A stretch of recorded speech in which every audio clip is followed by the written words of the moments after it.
Good evening, everyone. I'd like to welcome everyone to the August 2024 City Development Delegated Committee. I declare the meeting open at 6:30 p.m. We acknowledge that we are on the traditional lands of the Cawley Nation, and we offer our respects to the elders of these traditional lands and through them to all Aboriginal and Torres Strait Islander peoples past and present. Just a reminder to everyone to switch off your phones or turn them to silent. I advise the gallery that this meeting is being recorded and will be available on Council's website. All care is taken to maintain your privacy, however your presence may be recorded. In accordance with Council's governance rules, meetings may not be photographed, filmed or recorded without the consent of the Chief Executive Officer. CEO, are there any requests tonight? No requests, Chair. Thank you very much. Councillors, are there any apologies for tonight's meeting? I don't believe so. In accordance with the Local Government Act 2020, I ask if any councillors have a conflict of interest in relation to any of the agenda items tonight. No. I'll now go into explaining how public question time and requests to address the committee work. There are two opportunities for members of the public to participate in tonight's meeting. The first is public question time, and the second is requests to address the committee. Addresses to the committee will be heard immediately prior to consideration of each item. We'll now move into public question time, and I'll explain how this will work. Public question time is managed in accordance with Council's governance rules, and members of the public can submit a maximum of 3 questions prior to the commencement of the meeting. And as Chair, I will decide who answers these questions. Public question time is limited to 15 minutes unless an extension of public question time is resolved by Council. Chief Executive Officer, do we have any questions tonight?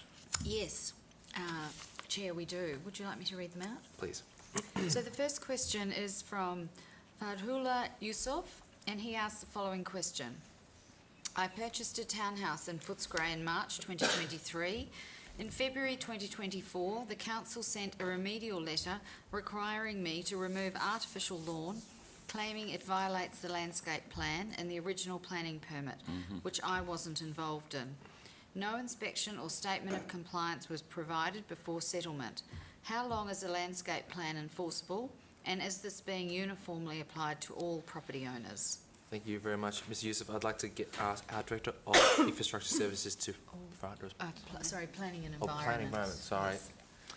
Thank you, Mike. Thank you, Chair. I'll just defer this particular item to the Manager.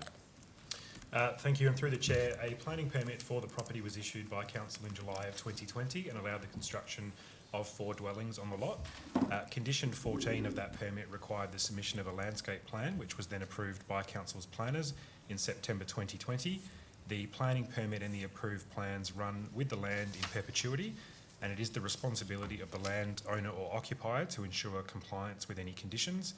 It is ordinary practice for a planning permit to be included in the Section 32 statement at the time of sale of the property. In general, artificial turf is contrary to Council's landscape guidelines, our urban forest strategy and climate emergency strategy, with artificial turf being derived from petrochemicals, which increase the urban heat island effect in the warmer months and lack the biodiversity requirements of real planting. The policies and guidelines referenced before apply equally to all new developments across the municipality. In lieu of grass, Council's planners could work with the landowner to come up with a planting schedule with Indigenous and native ground coverings and shrubs which are drought tolerant and require less regular maintenance than grass. Council's preference is always to work with landowners to bring their development into compliance with the requirements of their planning permit and or the Maribyrnong planning scheme rather than to enforce the permit. Thank you, Mr. Minister. Are there any further questions? Yes, we have 3 questions from Fletcher Bubb. The first question is, could the councillors and council officers consider incorporating a section in the submission to the state government's consultation on the Victoria statewide housing targets? Might refer that to our Director of Planning and Environment again. Yes. What didn't say what he... No, he doesn't say what he... Oh, actually, in that respect, can I get a clarification? Is that a statement? Sorry? Well, it is a question. No, it's saying, can we incorporate anything in? It's not saying what he'd like to see incorporated in. It's not really a question because the content of the question is missing the subject. Yes, Is precisely. that grammatically correct? And there's nothing. It's up to the chair to accept the question or not. It's not a question. Councillor, for the sake of governance, I might seek some guidance here before we go to answering that question. Fair enough. That'd be you, Ms King. Yeah, through the chair, I think the Director of Planning and Environment is able to respond in part to that question, so... That being the case, I'll grant the question and give a partial answer and reserve any further answers to the question should there be any clarifications, I guess. Okay, thank you. And through you, Chair. Council's submission to the State Government's consultation on the Victorian housing targets draws attention to the need for commensurate development and community infrastructure to accompany the anticipated growth in population. Council understands the need for a long-term financial sustainability and would welcome investment by both Commonwealth and state governments in providing it with the necessary funding to meet the needs for our growing community. Thank you, Rachel. The second question is regarding the major new residential communities, including the Joseph's Road precinct, planned within the City of Maribyrnong, and the necessary infrastructure that must be delivered prior to the creation of these communities and continually serve these communities. What actions, lobbying efforts and negotiations has the Council undertaken since the proposal for Amendment C145 to apply a development contributions plan in 2019? That refers on to yourself again, Mr McIntosh. Thank you, and through you, Chair.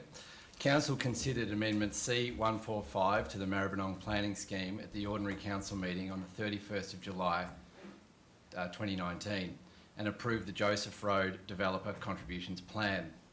The amendment was subsequently approved by the Minister for Planning and came into effect on the 4th of October 2019. Since that time, all new developments within the Joseph Road precinct have been required to pay a contribution to Council to fund necessary infrastructure, including roads, footpaths, cycle lanes, trees and drainage. Separately, Council also considered and adopted Amendment C164 to the Maribyrnong Planning Scheme in July 2021, with the amendment being approved by the Minister in October 2022. Amendment C164 requires all new developments across the municipality to pay a levy to Council to assist in the provision of both development and community infrastructure. And the third question is, what steps, actions and planning has the Council learned from and can now undertake to proactively ensure that essential infrastructure and social services are provided for both our existing and future communities, thereby preventing a situation similar to the Joseph's Road precinct, which currently suffers from a lack of basic infrastructure? I might take on the answer for this question. Mr Flood, Council is actively advocating to the Commonwealth and State Government for delivering of essential infrastructure to support our growing community and welcomes investment in development and community infrastructure. It's incumbent on all levels of government, local, state and federal, to ensure the delivery of timely infrastructure to support our growing community.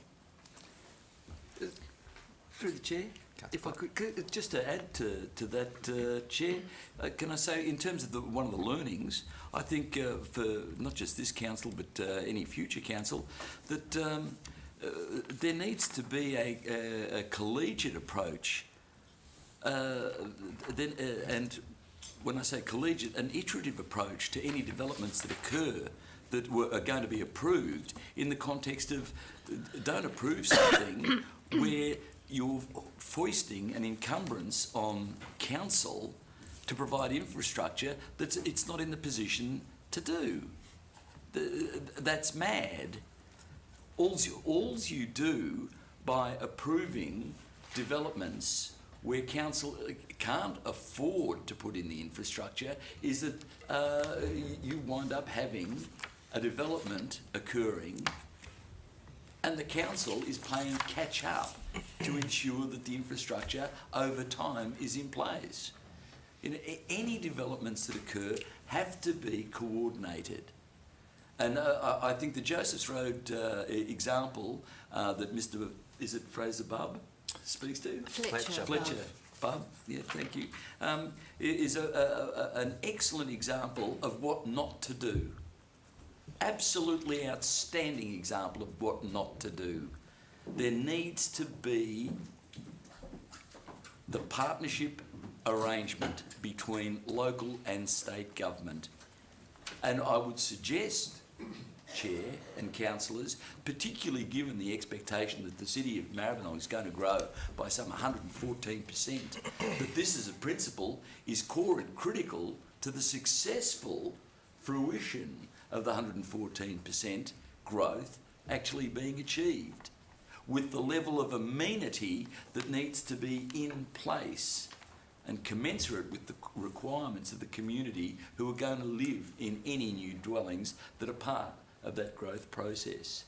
It's not just, and I'm sure and I know the councillors here all agree, you don't just build the housing, there must be amenity. And I think that this council has been absolutely forthright in expressing that as an expectation. That's the learning, Mr. Bubb. That's all questions. Clark. That being the case, I'll now bring public question time to a close. Terrific. Councillors, we now move on to agenda item 5.1, confirmation of the minutes of the previous City Development Delegated Committee, 30 July 2024. I'll call for council to move that the minutes of the City Development Delegated Committee meeting held on 30 July 2024 be confirmed. Councillor Lamb, what your worship. Okay, thank you, Councillor. The office recommendation that the City Development Delegating Committee confirm the minute of the City Development Delegating Committee meeting held on the 30th of July 2024. Thank you very much, your worship. I'll call for councillor to second the motion. Councillor Clark, are there any questions or points of clarification, councillors? Would the mover like to speak to the motion? Formally move Would the things. seconder like to speak to the motion? No, formally seconded, Chair. That being the case, any speakers for the motion? Any speakers against? If not, I'll put the motion to the vote. All those in favour? I declare the motion carried. We'll now move on to agenda item 6.1, 1-7 Cawley Road, Yarraville, planning permit application. Chief Executive Officer, are there any requests to address the committee? No, Chair, no requests. Thank you very much. I'll call for council to move a motion in regard to agenda item 6.1. Councillor Clark. Thanks, Chair. Councillors, I move that the City Development Delegated Committee, 1, issue a permit for the construction of warehouses, reduction in car parking and removal of native vegetation at 1-7 Cawley Road, Yarraville, subject to the conditions contained in attachment 1. 2, note the delegation of the manager, City Development, to settle any matters before the Victorian Civil and Administrative Tribunal which may arise as a result of the issuing of this planning permit. Councillors, I commend the motion to you. Thank you very much, Councillor. I'll call for councillor to second the motion. Councillor Lamb, are there any questions or points of clarification, councillors? Would the mover like to speak to the motion? Just to very quickly say, with this particular development, it is sensitive to the surrounds. It will be adjacent to the new Brad Mill development that's occurring in the southwest of the municipality. What I'm particularly pleased about with this particular development is the recognition of the need for additional bicycle parking access, of which 65 bicycle parking spaces have been provided on site. Again, this is something that will add to the industrial or light industrial growth of our municipality. It will provide, hopefully, additional opportunities for employment. I commend the motion to you. Thank you very much. Would the seconder like to speak to the motion? Yes, very briefly, I think the development like this is really encouraged in the area, and also as Councillor Clark said, there's a reduction in car parking, and also the warehouse, car parking space, bicycle parking which is needed, and also the area. This is very, very important to have such a development. So thank you. Thank you, Worship. Are there any other speakers for the motion? Speakers against the motion? If not, I'll put the motion to the vote. All those in favour? And declare the motion carried. Moving on to agenda item 6.2, preliminary position paper to Victorian Planning Authority, Braybrook Regeneration Project. Are there any requests to address the Commission tonight? Chief Executive Officer. I'm sorry, no. Sorry. It's okay, Sadik. Councillors, I'll call for council to move a motion in regard to agenda item 6.2. Councillor Lamb, your worship.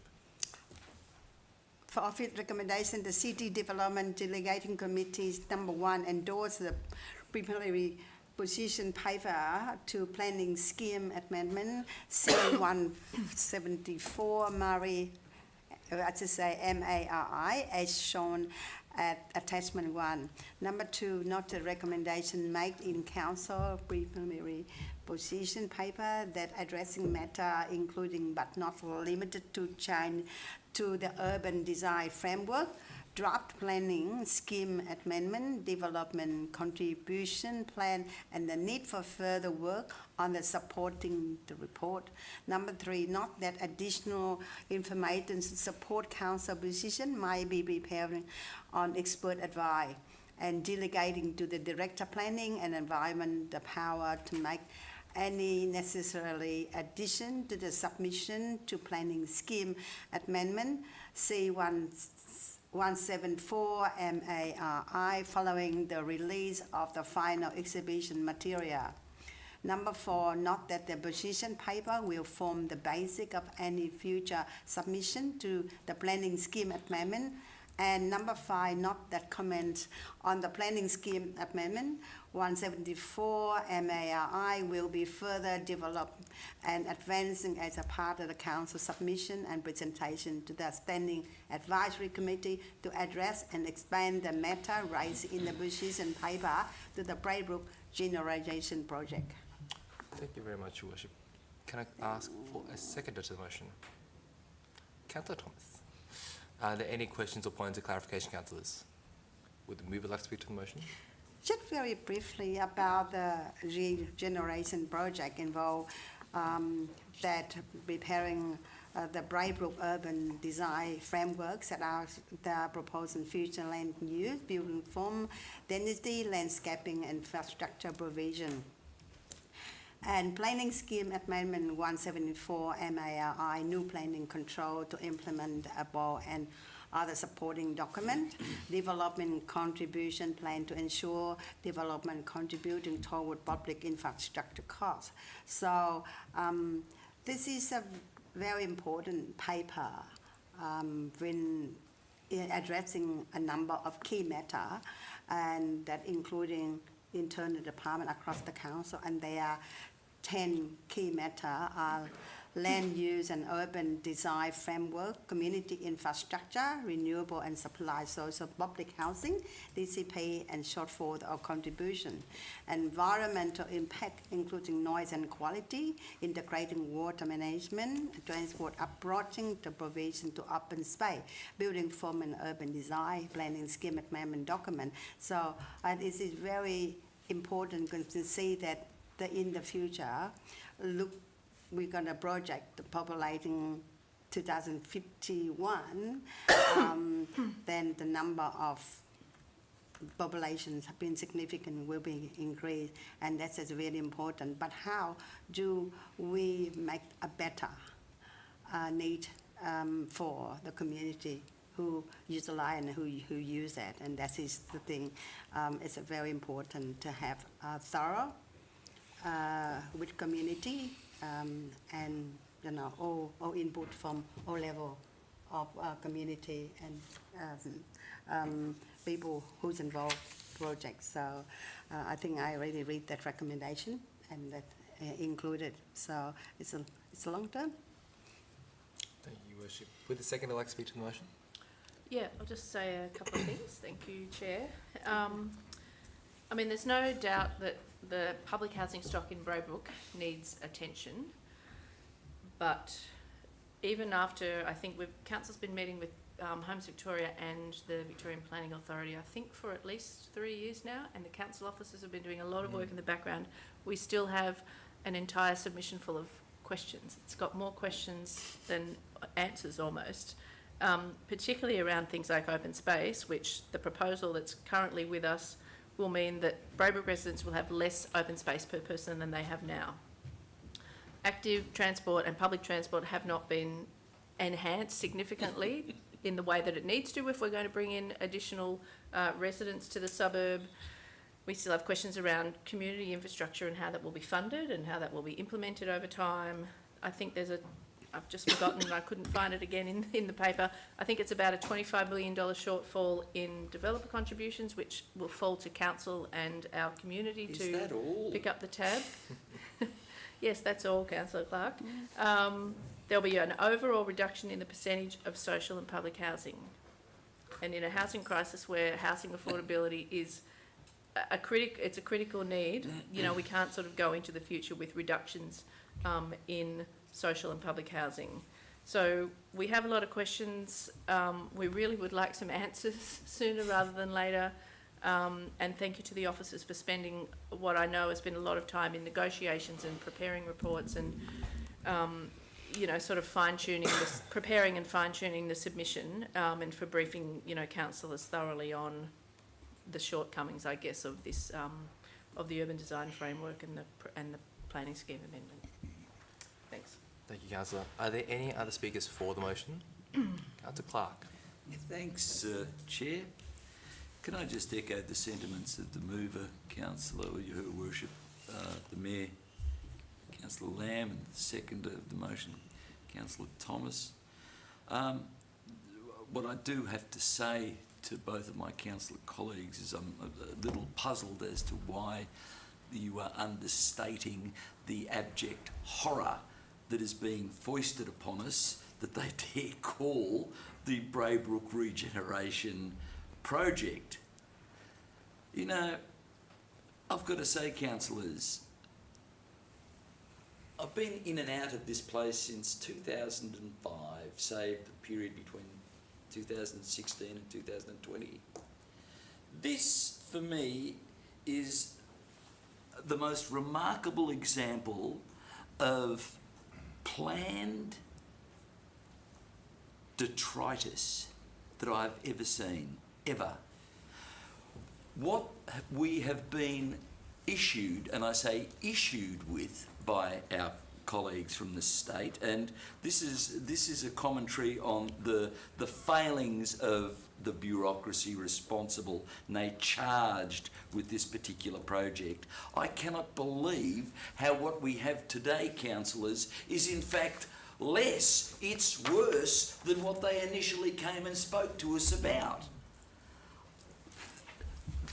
What I find completely remarkable, the development contribution, the final DCP, not known, the social and housing, details of the housing needs and demands of Braybrook have not been supplied. There's a higher number of social and public housing dwellings that have to be provided as part of the urban renewal of Braybrook. Can we look, and we spoke about this in response to Mr. Bubb's question earlier, you don't just build a dwelling, you build a community. Where's the amenity? The transport? They have no commitment around public transport, none at all. Outdoor spaces, fantastic. Let's actually work hard to develop what is going to be a slum in years to come. We know the value of outdoor spaces from a mental health perspective, from a health and well-being perspective. What happened, I asked the state government, what happened here? Did everyone just turn out the lights while they were writing this? To say I'm appalled is somewhat of an understatement. I think that this is one of the most elegant examples of a complete waste of time, a total abject failure to actually hear what the local government authority has got to say on these matters. We speak about a partnership between local, state and federal government. These aren't words, these aren't platitudes, these are expectations.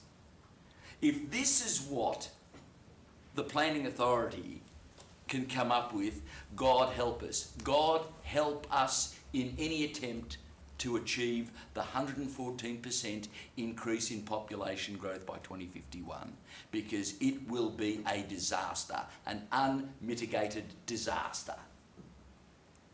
Councillors, I commend the motion to you. Oh, on the dot, Councillor Clark. Councillors, are there any other speakers for the motion? Councillor O'Gara. Hopefully just briefly, look, I think the report makes some, the submission makes some important points, all of which have been underscored very clearly, uncompromisingly by fellow councillors. I wanted to hone in particular on the section, page 88 of the submission on social and affordable housing. Councillor Bernadette has already made some of these points, and they've been made numerous times, as has been repeated earlier in this chamber, in regard to the lack of information and commitment from BPA, Homes Vic, etc. Namely, the whole conversation we've had around basically the housing, the affordability deficit that comes with the Braybrook regeneration, so-called. So what I wanted to hone in on in that section on page 88 is I'd like us, if possible, to make a couple of amendments there to strengthen that section, in particular to incorporate the content and certainly the spirit of the MAV motions that we took to MAV and were resolved by MAV around the definition of affordability, because if we continue to use the word affordability in a way that does not distinguish it from the state government's scam, really, that's what it is, as we've seen with actual development proposals that we've considered in this chamber, the Ryco one coming to mind. We have a situation with that definition where the gazetted middle income tops at roughly $50,000 per annum more than the median household income in this country. I mean, that's ridiculous when that's considered, affordable housing. So I think to incorporate that MAV motion in there would be useful. And would just strengthen the other arguments made therein. I'll leave it at that. Well said, Councillor. Thank you very much, Councillor. What an absolute disaster, Chair. If the mover's happy. What do we do? Oh, it's not in. We can. I'm going to see some government guidance on this in terms of amending any part of the motion, because if an amendment is needed, I think the whole motion needs to be changed in itself, doesn't it? So clarification, I thought the motion included the power to... Yeah, the power the to motion's okay, and if the mover is happy for some content change to include the MAV motion, then we can certainly put that in before we send it off. So we Well, don't then we need to wouldn't- change the motion. But we wouldn't be able to endorse the preliminary position paper as it sits at the moment. We wouldn't be able to endorse it because if we're making a change to it, You're adding. Through the chair, I think that point 3 gives officers the latitude to take on board the feedback and strengthen the submission accordingly. sure, that's the governor's. Yep. Perfect. I don't think there's any issues in that respect. So I'm happy with that, yeah? Mover, you happy with that? Seconder? Yeah. Perfect. I don't think I need to put it through that case. Before I put it to the vote, Councillors, I might have a word in relation to this as well. Councillor Thomas is correct in saying that for the past 3 or so years, council laws and council staff have been in meetings with government representatives and government bodies. Each and every time we've had any meeting with them, we have sent them away with further questions. And each and every time they come back, we just have more questions. The answers that are given to us are not answers which we can even give to the community. Not at the very least, because it would be disrespectful to give those answers to the community, because they're not answers. They're questions. They're pretty much red herrings, leading us on a chase that no end. The only way I can really word the development of these discussions is that it has degenerated so much from what we had hoped for this program to be. In name, it is the Regeneration project, but in discussion, it has been the very opposite. We expect an increase in population.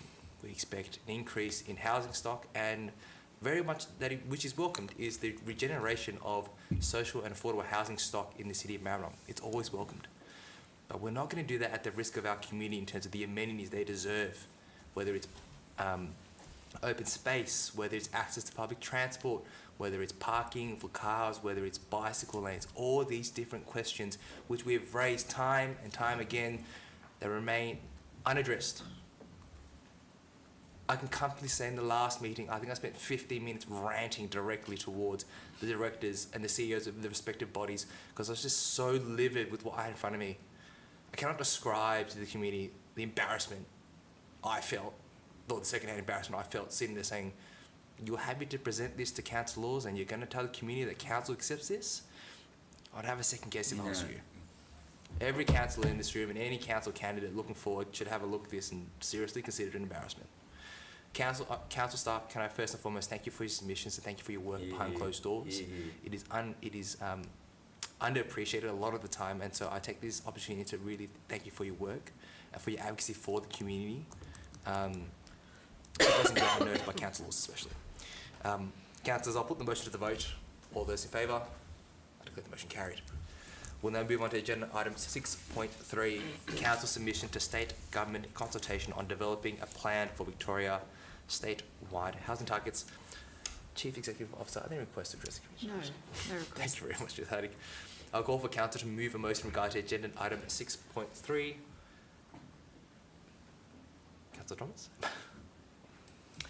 That the City Development Delegated Committee 1 note the state government consultation on statewide housing targets. 2. Endorse the submission as shown at attachment 1 to the state government's consultation on statewide housing targets. 3. Request that the Mayor write to the Minister for Planning providing a copy of Council's submission. And 4. Authorise the Manager City Development to write to the Department of Transport and Planning to provide a copy of Council's submission and liaise with department staff to advocate for Council's position in the submission. Thank you very much, Councillor. I'll call for Councillor to second the motion. Councillor Crawford, are there any points of clarification or questions, councillors? Would the mover like to speak to the motion? I'll just say a couple of things. People might notice that in the agenda papers there is council submission, plus there's one from the Municipal Association of Victoria, and there's one from the Planning Institute of Australia, and they're all run on the same themes. So it's not just council that has some questions around how we're going to meet the targets when we already don't meet the targets that are set at the moment in terms of the number of developments that are approved but then don't go ahead. So, and how the differences in population projection numbers, where is the money coming from again for community infrastructure, et cetera, et cetera. So again, it's a very good submission, it's very targeted, and as it says in the submission, it needs to be read with the previous submission that I've just forgotten the name of, and somebody might be able to help me, the Developing a Plan for Victoria, which council has already provided a very comprehensive submission on. This needs to be read as the sister document, and again, it feels like we've sort of been, there's been a decision made somewhere and it's been sort of dumped on council without, much in the way of consultation, and again, we have a lot more questions than answers. Thanks. Thank you very much, Councillor Thomas. Would the seconder like to speak to the motion? Thank you. This one's another case of consultation by media release, really, wasn't it? That's how we found out that's certainly how I found out about this. And look, obviously we've got a massive problem with housing in this state and we do need to do something about it, but wherever these figures have been plucked from, for starters, as Councillor Thomas said, they're just not realistic to start with. We know they can't be done in that time. There's not the resources to be able to build them or the finance to be able to finance them. But it's also a case of understanding the local intricacies, and that's where my concern is at the moment with these kinds of issues. The previous motion was similar, is that I don't feel that we're being listened to by the government. Whether it's the housing targets or the Braybrook Regen. There's lots of other, excuse me, lots of other government departments currently, consulting on things that they're just not listing. I've got one from my day job, which I won't add to this comment, but it's, there's just so many examples at the moment where, for whatever reason, the government's not listening to councils, and they need to start listening, because we need to work together. We can't solve these problems on our own, but we certainly also can't solve them just by one party dictating to the other and expecting full compliance when we've got really good, genuine reasons as to why we can't meet these kind of targets. So thanks again to officers for pulling this together, a great body of work, and I just really hope that government will actually listen and consider our feedback, because we need to have a bit of a rethink on this one and actually work together rather than just sort of, okay, numbers there, yep, job done, because that's just not going to work. Thank you, Councillor Crawford. Are there any other speakers for the motion? I just want to say, thanks, Chair. Just very quickly, again, another remarkable example of shooting from the hip. I think what's been said about the idea of having a plan or a vision isn't wrong. You need to do that, but you've got to have a plan or a vision that actually is steeped in the practicalities of what is and isn't achievable. Very clearly, the state government, again, the bureaucracy in the state government that have been managing this, they've just gone missing in action. What happened to the engagement process with the local government authorities? Where we sit here, councillors, as a $200 million organisation. We have a huge bureaucracy, and we have an enormous level of capability. We can actually provide the state government with enormous amounts of insights as to what is and what is not achievable. We could assist them with understanding what the goals and milestones that are achievable, what these goals and milestones might be. But again, as Councillor Tran has said, it's more questions than answers. It's creating difficulties. And I've got to say here, councillors, from a credibility perspective, the various state government departments that are looking at this, their credibility, again, is just, it's jettisoned. Do they not understand that? It is jettisoned. For nothing more than the want of consultation and grounding any propositions that they formulate, grounded in, again, the practicalities of what is and is not achievable. I think, for me, councillors, it's not just disappointing, it's overwhelmingly sad. As opposed to celebrating what should be something that we can aim for and achieve, what we're doing here is we are mocking the state government departments responsible for this. It is, for me, it's virtually beyond words. I can only commend the motion to you. Thank you, Councillor Clark. Are there any other speakers for the motion? Speakers against the motion? If we'll put the motion to the vote, I may refer this to the author of our submissions, Mr. Menity. On page 115, the very last line, there seems to be an error. Save the error buffers around major hazard facilities, in brackets C error. Thank you, Chair, and very good pickup. We will ensure to resolve that before submitting it to the state government. Again, very good pickup. Thank you very much, Mr. Menity. I will make another comment, not in relation to any typos or anything like that, Mr. Menity, but what I will say is this. Council staff have very, for lack of a better word, with very good foresight, put into their submissions what council can and cannot influence. Council's remit in relation to housing and planning in general is very limited.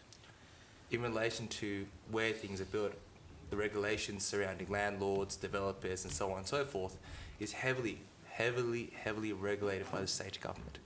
Whilst we can make submissions, we can advocate and all the like, we are at the mercy of the government. And whilst we will advocate, as we are doing now, and make submissions, as Councillor Clark has righteously said, there needs to be a degree of consultation with local government authority. You want to deliver projects, you want to deliver numbers, great. But you must do so with due consideration to the communities that you're doing these works in. Failure in doing such delivers nothing but catastrophe, utter catastrophe, and we cannot stand to see that, especially in as Councillor Clark has said, in our community, where we expect to see a significant increase in community members, whether it is those that are living here or those who just traverse through our city in itself. We have to be working alongside each other for those sort of projects. Councillors, I'll put the motion to the vote. All those in favour? I declare the motion carried. We'll now move on to agenda item 6.4, the Heritage Strategy in brackets 2024 to 2034 adoption. Chief Executive Officer, any requests to address us tonight? No requests, Chair. Thank you very much. I'll call for Council to move a motion in regard to agenda item 6.4. Councillor Clark. Yeah, thanks, Chair. Councillors, I'd like to move that the City Development Delegated Committee, 1, notes the consultation outcomes as shown in the engagement summary report, attachment 2, regarding the draft Maribyrnong Heritage Strategy 2024 to 2034. 2, note the post-consultation changes and summarised in the Council Officer response to submission themes, attachment 3. And 3, adopt the Maribyrnong Heritage Strategy 2024 to 2034, the strategy at attachment 1. Thank Councillors, I commend the motion to you. Thank you very much, Councillor. I'll call for Councillor to second the motion. Councillor Lamb. Councillors, are there any speakers for the motion? Before that, are there any questions or points of clarification? No, would the mover like to speak to the motion? Yeah, just very briefly, Chair. Councillors, look, Council plays a remarkable role in identifying, conserving and in fact celebrating Maribyrnong's rich and very diverse heritage. You know, the existing heritage strategy, which was originally endorsed in, wait for it, 2002, there's no question that that particular strategy has served us well. It very much is time to update the strategy to align what we're intending to do with the vision and expectations of our community. And we're going to do this over a 10-year horizon. Based on the conversations we've heard, we do need to acknowledge and respect and recognise our First Nations heritage. And really we do need to do more in terms of documenting the stories from past generations in our city, to understand and appreciate where we've come from as a prelude to planning for the future.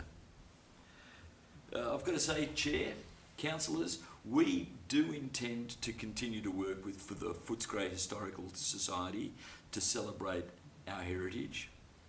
And I'd like to extend much thanks to Mr. Cameron McDonald, the Chair of the Council's Heritage Advisory Committee, for his passion and his insights during the development of this particular strategy. And Councillors, I also want to acknowledge the entire membership of the Heritage Advisory Committee for their time and their effort in contributing to the development of the strategy. To the committee members, I do say your contributions are not just unnoticed, they're fully recognised. And we understand that we have a strong and passionate committee that will look to preserve our future. Councillors, we are not averse to development, but our future has to be predicated on an understanding that all propositions that we will consider have to be based on 3 fundamental assumptions: our history, the community's aspirations, and our vision. fundamental to what we intend to do is understanding that it is easy to lose our history. So while we have a commitment to embracing our past and celebrating our past, I suggest our future is assured. As the councillor representing, as the council representative on the Heritage Advisory Committee, councillors, I make no bones about it. I commend this motion to you. Thank you very much, Councillor. I'll call for the second to speak to the motion. Yeah, firstly, I would like to thank you that Mr. Mike McIntosh, Director for Planning and Environment, and also the author of this report. It's Mrs. Ashley Miniti, the Manager of City Development, to working so hard to deliver this such a wonderful report. I love all the images of it, and it is very important. And thank you to Deputy Mayor Councillor Clark, being on the council member on this Heritage Committee as well, and former Mayor Councillor Mr. McDonald. Involved on this, very passionate about that. I think you say that 10-year plan is just long, but look, it's not long, and we maintaining the heritage is very important. I love something that heritage. That's why I keep my suitcase for 40 years, more than 40 years. So it is very, very important just to maintain that, and the concept, the community consultation, and it is very comprehensive as well, so a lot of people come give us some feedback there. I encourage people to, the resident community, to look at it and read that. It's amazing report, and thank you so much for everyone who's involved. Sorry, through the chair, can I just ask the Mayor, do you still have the red suitcase yourself? No, at the museum. Yeah, no, I was going to say. That's why I keep that. That's why I donated. Yeah, Thank you very much, Councillor. I'm glad it's in a safe place, Councillor. Thanks, Nick. Are there any other speakers for the motion?